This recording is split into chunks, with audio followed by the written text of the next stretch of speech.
Six Sense. Sebagai bentuk dukungan kalian kepada channel ini, jangan lupa untuk subscribe, like, share, nyalakan tombol lonceng notifikasinya agar kalian selalu dapat update terbaru di channel ini. Six Sense.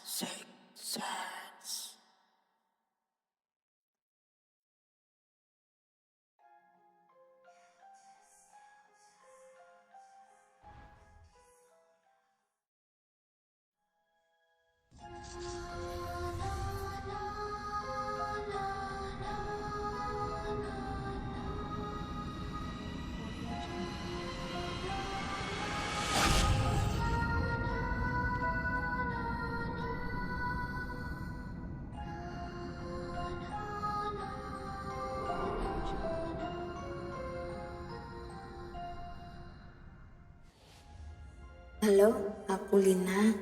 Aku bakal cerita lagi mengenai kisah nyata yang aku alami bersama suamiku dan anakku. Kejadiannya terjadi di air terjun Kima. Kejadian pertama pada saat aku hamil 7 bulan. Kita berencana mengeksplor tempat-tempat wisata yang dekat dari rumah. Karena aku merasa bosanlah di rumah terus-terusan. Katanya sih tempat wisata di sini rata-rata bagus, masih alami dan tentunya gratis, tidak dipungut biaya. Nah, waktu habis browsing-browsing gitu, akhirnya nemu satu air terjun yang katanya bagus. Kita putusin untuk ke sana. Bayanganku dari rumah air terjun itu ramai. Banyak orang jualan seperti wisata air terjun pada umumnya. Ternyata persepsiku salah besar. Air terjun Kima ini ternyata masih sangat alami. Bahkan masih belum banyak terjamah oleh manusia. Paling yang berkunjung cuma 2-3 orang aja. Itu pun kebanyakan orang pendatang sama sepertiku. Sebelum kita ke sana, suamiku sudah bertanya kepada teman kerjanya tentang rute jalan yang menuju ke sana. Kata teman suamiku, kita harus mengikuti jalan beraspal. Hari pertama kita mencoba ke sana. Kita mengikuti jalan beraspal. Namun kita malah sampai di sebuah desa. Tapi anehnya sama sekali kami tidak melihat satu orang pun yang ada di sana. Dan hari kedua kita mencoba lagi. Dengan jalur yang sama, namun ujungnya kita malah sampai di sebuah peternakan babi yang sepertinya sudah lama ditinggalkan. Tapi sepertinya suamiku belum menyerah. Esoknya dia bertanya kepada teman kerjanya lagi, dan katanya sih kita disuruh untuk mengikuti jalan itu terus hingga bertemu papan nama wisata itu. Karena masih penasaran, hari ketiga kita ke sana lagi. Ketika sampai di ujung jalan, motor kami malah hampir terperosok masuk jurang. Padahal selama 3 hari itu kita melewati rute yang sama.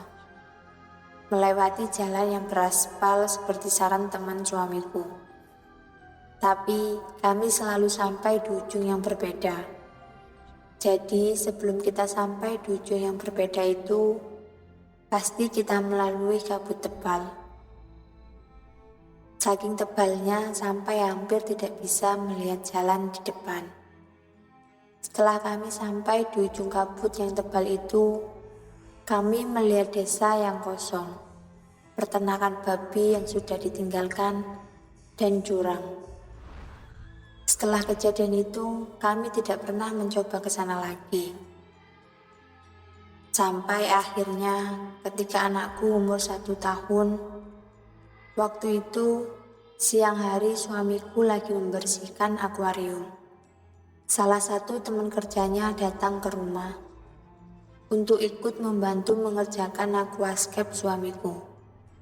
Tiba-tiba suamiku mengajak untuk pergi ke air terjun Gima lagi untuk mencari tanaman air. Suamiku bercerita kepada temannya kalau dulu dia pernah ke sana tapi tidak pernah menemukan air terjunnya. Teman suamiku kaget karena kalau dia ke sana dia selalu sampai di air terjun. Lalu suamiku mengajak temannya buat mengantarkan ke air terjunnya. Tapi teman suamiku tidak bisa. Dia hanya bisa mengantarkan sampai ke papan nama wisata. Akhirnya kita berangkat habis asar naik motor. Tidak disangka ternyata air terjunnya sangat dekat. Padahal kami melewati jalan beraspal seperti pada waktu itu. Dan anehnya, kami tidak lagi menemukan apa yang kami lihat pada awal pertama kali kami ke sana. Seperti desa yang kosong, peternakan babi yang sudah ditinggalkan, dan juga jurang. Jalannya banyak pohon rindang, udaranya sangat sejuk. Setelah sampai ternyata di depan ada papan nama yang dulunya ada tulisan wisata air terjun Gima. Dan kami memutuskan untuk berpisah karena teman kerja suamiku sedang ada keperluan lain. Tapi aku melihat ada keganjilan di papan nama itu. Papan nama itu sudah diberi tanda silang dengan cat dan sudah berlumut. Akses pintu masuk sudah tertutupi pohon besar yang tumbang. Suasana di situ sangat petang karena saking banyaknya pohon-pohon besar, sehingga hampir tidak terkena sinar matahari. Sampai kami harus menggunakan senter. Pada saat mau masuk ke air terjunnya, kami harus menuruni anak tangga. Anak tangga tersebut sudah berlumut, lembab, licin, dan curam. Sebenarnya aku tidak mau turun karena was-was dengan kondisi anak tangga seperti itu. Tapi suamiku memaksa aku, jadi aku ngikut saja. Kami menuruni anak tangga, aku sambil menggendong anakku. Setelah sampai di bawah, ternyata di sana ada 3 orang laki-laki. Mereka sepertinya terlihat mengukur kedalaman air dengan menggunakan sebatang kayu. Sepertinya mereka ingin berenang. Dalam hati, syukur deh ada temennya. Setelah itu kami langsung berfoto-foto. Memang pemandangannya sangat indah. Airnya terlihat bening dan segar, membuat orang ingin berenang. Setelah berfoto, suamiku lanjut mencari tanaman di sekitaran air terjun. Sedangkan aku menunggu di sebuah gazebo tua. Selang beberapa menit, 3 orang tadi berpamitan kalau mereka akan pulang. Jadi di tempat itu hanya tinggal kami bertiga. Tidak selang beberapa lama, tiba-tiba ada suara dari arah belakangku. Sedang apa, Nduk? Kok sore-sore kesini? Aku kaget dong. Refleks aku menoleh ke belakang. Ternyata ada kakek-kakek tua membawa tongkat. Ini loh kek, nemenin suamiku mencari tanaman air. Sudah sore, Nduk, ajak suamimu pulang. Aku jawab, iya kek.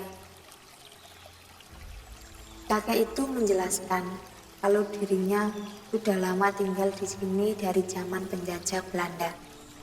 Dan dia menyuruh hati-hati dan melarang kami mandi di sini. Aku masih merasa aneh.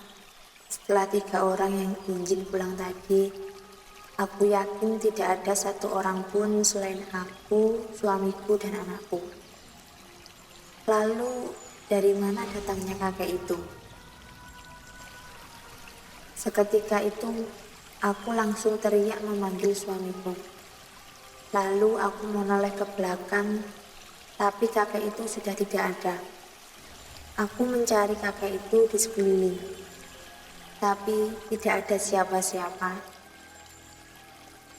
Lalu suamiku bertanya, ada apa?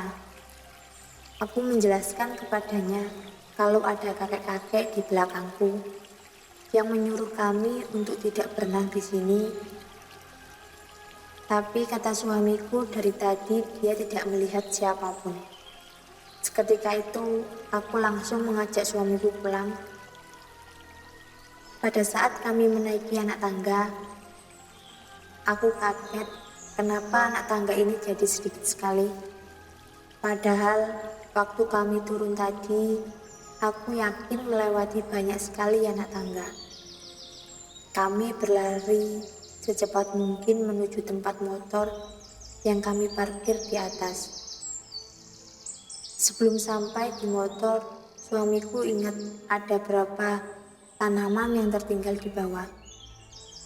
Dan aku memutuskan untuk menunggu di motor. Tapi tidak berselang lama, suamiku sudah kembali. Lalu dia bertanya kepadaku, kenapa kok tiba-tiba teriak-teriak? Aku kaget dong. Siapa yang teriak-teriak? Orang aku dari tadi nunggu kamu. Katanya sebelum sampai bawah, dia mendengar suara teriakanku memanggil namanya. Hal itu membuat kami berpikir untuk segera pergi dari tempat itu. Setelah sampai di rumah, aku mengunggah foto-foto tadi di media sosialku. Ada beberapa komentar di salah satu foto yang menjelaskan kalau 3 hari yang lalu ada tragedi orang yang tenggelam dan meninggal di sana. Di sana juga tempatnya angker dan hampir tidak ada lagi orang yang berani ke sana. Mitosnya kalau berenang di sana kemungkinan besar orangnya akan meninggal tenggelam. Katanya juga ada sosok kakek-kakek menunggu di sana. Dalam hatiku, aku bersyukur. Alhamdulillah, meskipun banyak kejadian aneh yang kami alami, kami tidak mengalami kejadian yang mencelakakan kami.